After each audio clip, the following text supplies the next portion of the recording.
Hello दोस्तों, मैं ईश्वर राजधमामी खोज खबर मान्यता प्राप्त चैनल के लिए आपका होस्ट और दोस्त आज लेकर आया हूं एक शानदार कवरेज जो कि 15 अगस्त 2021 को अखिल भारतीय विद्यार्थी परिषद के माध्यम से घर घर तिरंगा हर गांव तिरंगा, यही पिंटू सेन मांडा के द्वारा छात्र संघ नेता ने श्री कृष्ण गौशाला के अंदर जो एक शानदार कार्यक्रम का आगाज किया।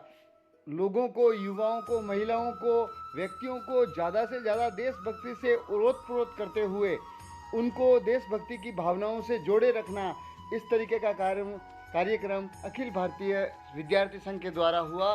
साथ ही पंडित पीयूष त्रिवेदी, धुंधला पर्यावरण प्रेमी कह दीजिए, चाहे नाना प्रकार की उन्हें उपाधियों से सुशोभित किया गया है, जिनके प्रवचन और सुविचारों के माध्यम से श्री कृष्ण गौशाला में पधारा प्रत्येक योग्य अतिथि मंत्र मुग्ध हो गया दोस्तों। और अपने देश के लिए, अपने हिंदुत्व के लिए, अपने सनातन धर्म के लिए तन मन धन से न्यौछावर करने के लिए उन वीरों को याद किया गया जो निस्वार्थ रूप से भारत की सीमाओं को सुरक्षित रखने के लिए भारत में हर विभाग के कर्मचारियों के साथ में और युवाओं के साथ में कंधे से कंधा मिलाकर आज देश की सुरक्षा, एकता, अखंडता को बनाए रखने में अपना पूर्ण योगदान दे रहे हैं दोस्तों। तो मैं ईश्वर राजधमामी इसका पहला पार्ट लेकर आ चुका हूं आपके सामने, और अब पंडित पीयूष त्रिवेदी धुंधला के माध्यम से जो आशीर्वाद स्वरूप आध्यात्मिक ज्ञान के साथ साथ देश के प्रति वात्सल्य, प्रेम, आदर, सम्मान, त्याग, बलिदान, उत्कृष्टता जो भी आप कह दें, उन्हें हर क्षेत्र में लोगों तक, जन जन तक पहुंचाने के लिए जो सुरीली और मधुर ओजस्वी आवाज़ के अंदर युवाओं को प्रेरित किया है, उन युवाओं की प्रेरणा को प्रेरित करने के लिए चलते हैं हम सीधा श्री कृष्ण गौशाला। और वंदना राजधमामी के साथ में मैं ईश्वर राजधमामी एक बार पुनः आपके सामने प्रस्तुत करने आया हूं एक शानदार भव्य कवरेज। अपने आसपास के क्षेत्र के कवरेज को निहारने के लिए, मूल्यांकन करने के लिए दोस्तों सक्रिय रहें, और मेरा द्वारा किया गया, उपलब्ध करवाया गया मूल्यांकन और कार्य का आपके द्वारा सकारात्मक सपोर्ट ही मेरी ऊर्जा है दोस्तों। तो चलते हैं, और जहां पर सभी योग्य अतिथियों का स्वागत समारोह भी आयोजित किया गया था श्री कृष्ण गौशाला मांडा व्यवस्थापक श्रीमान भगवान सिंह जी जैतावत के द्वारा। और हाँ दोस्तों, सबसे महत्वपूर्ण बात मैं आपसे अवगत करवाना चाहता हूँ, जो ये है कि मांडा गांव में भी श्री कृष्ण गौशाला जैसी एक देव रमणीय जगह विद्यमान है, जिनकी व्यवस्था श्री भगवान सिंह जी जैतावत साहब संभालते हैं और नीमली श्री गजेंद्र सिंह जी साहब संभालते हैं। तो चलते हैं और सुनते हैं पंडित पीयूष त्रिवेदी जी के उद्घोष।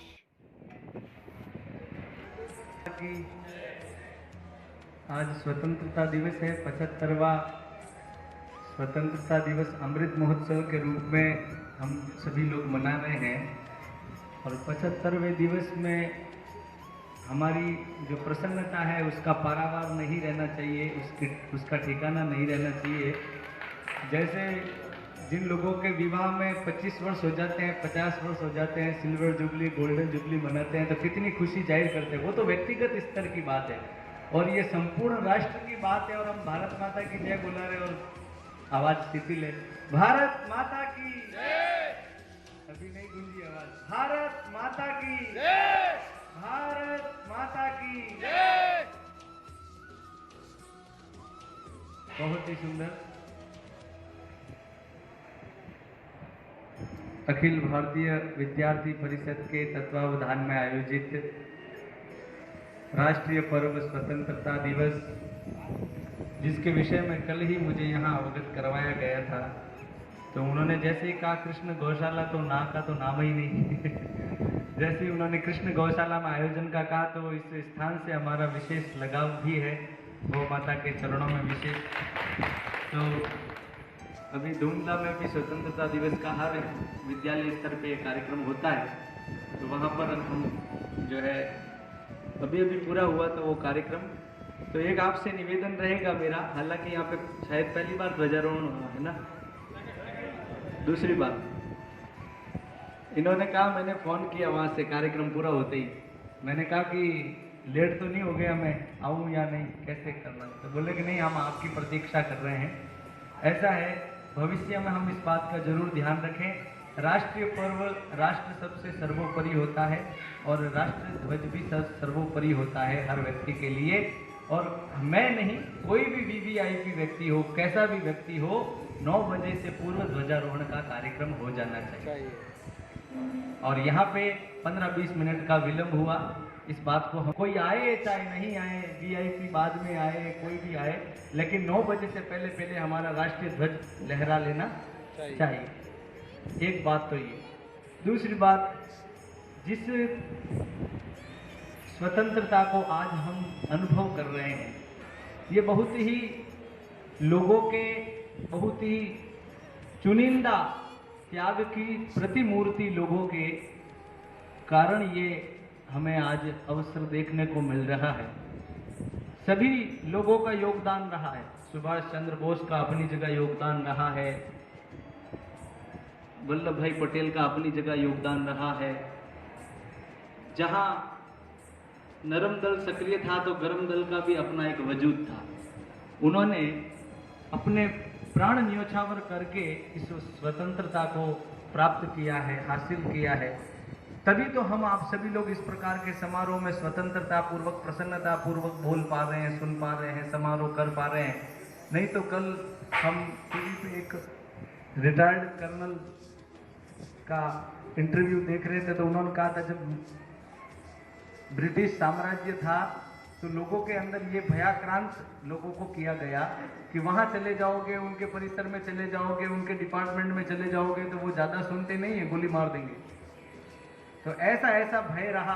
और उसके बाद में जब भारत स्वतंत्र हुआ और ब्रिटिशों से मुक्ति मिली, कई बार कई लोगों ने भारत की जो अस्मिता पर आक्रमण किया, मुगल हो, जो है ब्रिटिश हो, लेकिन ये भारत की विशेषता रही है कि भारत हमेशा संघर्षरत रहा। भारत ने कभी गुलामी, भारत के लोगों ने कभी मन से गुलामी स्वीकार नहीं की। उनको गुलामी पसंद नहीं थी। परिस्थितिवश कुछ लोग बिक गए, कुछ रियासतें बिक गई, कुछ लोगों ने गलत समझौते कर दिए, कुछ लोगों ने समय पे सजगता नहीं दिखाई, वो एक अलग विषय रहा। लेकिन भारतीयों ने अपनी रूह से, अपने अंतःकरण से कभी भी जो है गुलामी स्वीकार नहीं की। ये बहुत ही सुखद दिवस है कि आज हम आप सभी लोग भारत को आजाद हुए का 75वां वर्ष स्वतंत्रता दिवस के रूप में मना रहे हैं। और वो भी ऐसे पावन परिसर में। मुझे तो इस बात की दोहरी खुशी है, प्रसन्नता है कि आज हीरालाल जी के बनाए हुए इस हॉल का भी सार्थकता सिद्ध हो रही है कि जिन्होंने इतना बढ़िया बनाया। तो यहाँ पे समय समय पर आयोजन होते रहते हैं। हमारे मनोबल में वृद्धि होती है। एबीवीपी द्वारा भी समय समय पे बहुत सारे कार्यक्रम आयोजित होते रहे हैं, चाहे गीता ज्ञान प्रतियोगिता के कार्यक्रम हो, चाहे युवाओं के संगठन का कार्यक्रम हो, ये सभी प्रतियोगिताएं चाहे स्कूल में करवाने का कार्यक्रम हो, ये बहुत ही सराहनीय प्रयास है। और जिस झंडे के सामने और आगे भी लगाया हुआ है ना तिरंगा, इसको भी बड़े विचार से बनाया गया है। इसके विषय में भी हम बताएं, इसके जब इसका इतिहास देखने को जाए तो इसमें 3 रंग कहे गए हैं कि इस झंडे के 3 रंग सदा रहेंगे संग संग। इसमें बड़ा विचार रहा, बहुत विद्वान लोगों की जो है समिति इसमें बैठी।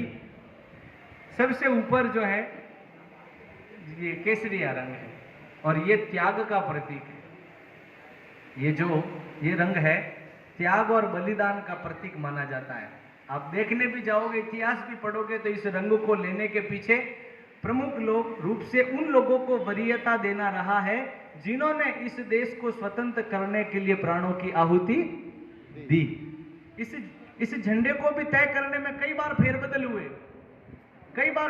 हुए। 4 वर्षों के लंबे अंतराल के बाद में ये तिरंगा तय हुआ। तो ये हो गया त्याग का प्रतीक। दूसरा रंग हो गया सफेद, शांति का प्रतीक। भारत शांति प्रिय है, भारत त्याग की मूर्ति है। और तीसरा रंग हो गया हरा। हरा यानी खुशहाली, हरियाली का प्रतीक है। तीसरा रंग किसका प्रतीक है? क्योंकि भारत, तो यहाँ पे बिना किसानों के, बिना गांव के भारत की परिकल्पना ही नहीं की जा सकती। अगर विचार किया जाए तो भारत जो है गांवों का देश है। भारत की 70 से 80% जनता गांवों में बसती है। तो 24 तिली शायद 24 तिली ये संकेत देती है कि 24 घंटे हमें अनवरत रूप से राष्ट्र हित के लिए रहना चाहिए, हमेशा गतिमान रहना चाहिए। भरा नहीं जो मैं बहती रसधार नहीं, हृदय नहीं वो पत्थर है जिसमें स्वदेश का प्यार नहीं। तो हमारा सर्वप्रथम ये कर्तव्य बनता है कि राष्ट्र के लिए हम क्या कर पाए।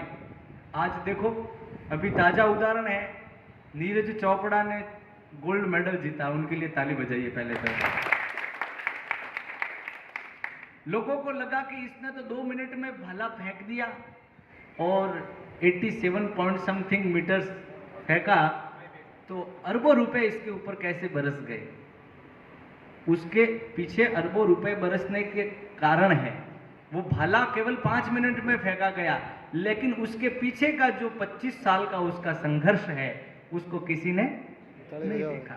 हमेशा लोग सफलता के पांव चूमते हैं, उसके पीछे के संघर्ष को कोई याद नहीं रखते। सामने जो दिखाई देता है लोग उसी को मानते हैं, सामने व्यक्ति का आकलन करते हैं। तो नीरज चोपड़ा ने कितनी बार भाला फेंका, उसकी हिस्ट्री पढ़ने पर यह पता चलेगा कि उसके पहले तो अभाव रहा, बाद में तो वो संपन्न हो गए थे। 7000 के भाले से उन्होंने शुरुआत की, जबकि जो इंटरनेशनल लेवल पे भाला फेंका जाता है वो 1,70,000 का आता है। 1,70,000 का भाला आता है, विशेष लकड़ी का बना हुआ होता है। तो बाद में तो भारतीय सरकार ने और भारतीय सेना ने उनको ये सब सुविधाएं प्रोवाइड करवाई, लेकिन प्रारंभ में 7000 के भाले से प्रैक्टिस करके उस व्यक्ति ने विश्व स्तर पर अपना परचम लहराया, तब जाकर के आज हम उनकी वाहवाही कर रहे हैं। तो कहने का अभिप्राय ये है कि अब उन्होंने पूरे विश्व स्तर पर भारत के मान फलक को बढ़ाया। किसी व्यक्ति विशेष की बात नहीं है, किसी पार्टी की बात नहीं है, ना हमें कोई राजनीति से लेना देना है। लेकिन देखिए, कई समय से हम एक नेता के रूप में नहीं, एक व्यक्तिगत रूप में किसी व्यक्ति का आकलन कर। नरेंद्र मोदी जी की जितनी प्रसिद्धि हुई उतनी किसी एक व्यक्ति की पूरे विश्व में नहीं हुई। उसके पीछे कारण क्या है? उसके पीछे कारण है उनके महान निर्णय, उसके पीछे कारण है उनका संघर्ष। यदि उनकी स्वच्छ छवि नहीं होती तो पहली बार एमएलए बनने पर ही सीधा उनको मुख्यमंत्री कैसे बना दिया गया। यदि उनकी स्वच्छ छवि नहीं होती तो पहली बार एमपी बनने पर ही उनको प्रधानमंत्री कैसे बना दिया गया। तो उनके अंदर महापुरुषत्व के सारे गुण विद्यमान है। आज हम भाग्यशाली है कि आज 75वें स्वतंत्रता दिवस के प्रधानमंत्री वो है जिनके सानिध्य में हम स्वतंत्रता दिवस मनाए। ये बड़े गोल्ड मेडल ही नहीं, सिल्वर मेडल, कांस्य पदक जिसने भी जीता वो सभी ने भारत के परचम को लहराया। ये हमें सीख देते हैं कि कुछ भी असंभव नहीं है, कुछ से ही भगवत्ता बनी रहती है। तो हम लोगों का सामूहिक कर्तव्य बनता है कि हम लोग समय समय पर सजग रह करके ऐसे रचनात्मक कार्य करते रहें। अखिल भारतीय विद्यार्थी परिषद को भी धन्यवाद है जिन्होंने ऐसा आयोजन इस स्थान के लिए किया। हम तो अपनी बात को बड़े स्वच्छ भाव से आगे लेके बढ़ा रहे हैं। किसी को मेरी बात का अन्यथा लगे तो उसके लिए हम क्षमा प्रार्थी है, क्योंकि स्वच्छ भाव से जो कुछ भी कहा जाए और जो राष्ट्रहित को सर्वोपरि रख करके जो कहा जाए उसको मान्यता होनी चाहिए। क्योंकि ये जो अवसर है, इसी अवसर पर तो हम अपने त्याग की मूर्तियों की बात करेंगे, इसी अवसर पर तो हम अपने देश का नाम रोशन करने वाले लोगों की बात करेंगे। धन्य हैं वो लोग जो सीमा पर 24 घंटे निगरानी रखते हैं, जिन्होंने अपने प्राणों को हथेली पे रखकर इस राष्ट्र की सुरक्षा के लिए कमर कसी हुई है। ऐसे व्यक्तित्व जिनको स्मरण आज नहीं किया जाए तो फिर क्या किया जाए। कल उद्बोधन आया था, टीवी आप लोगों ने देखा होगा, विभाजन विभीषिका स्मृति दिवस के रूप में 14 अगस्त को मनाया जाएगा, ऐसा प्रधानमंत्री जी ने कहा है। क्योंकि वास्तव में जो पीक पर, जो चरम सीमा पर जो संघर्ष रहा वो 14 अगस्त का रहा। इसलिए इस दिवस को हम भूले ना, उस बलिदान को हम याद रखें और उस बलिदान से हम सीख लें, सजग रहे, सावचेत रहे और जो हमारे ऊपर षड्यंत्रकारी दृष्टि से हमारे भारत को नुकसान पहुंचाने के लिए आगे आए, उनके प्रति हमारा एकदम कठोर रवैया रहे और हम भारत के लिए एक नए युवा वर्ग का जो है, नए युवा वर्ग को जोड़े, नए युवा वर्ग का संचार करें। क्योंकि युवा यदि संभला हुआ रहेगा तो राष्ट्र संभला हुआ रहेगा, युवा यदि बिगड़ गया तो राष्ट्र की रीढ़ की हड्डी भी कमजोर पड़ जाएगी। इसलिए हमारा आपसे इस स्वतंत्रता दिवस पर यही आह्वान है कि युवाओं को अधिक से अधिक प्रेरित करें। अखिल भारतीय विद्यार्थी परिषद तो युवाओं से ही जुड़ा हुआ है। बहुत सुंदर।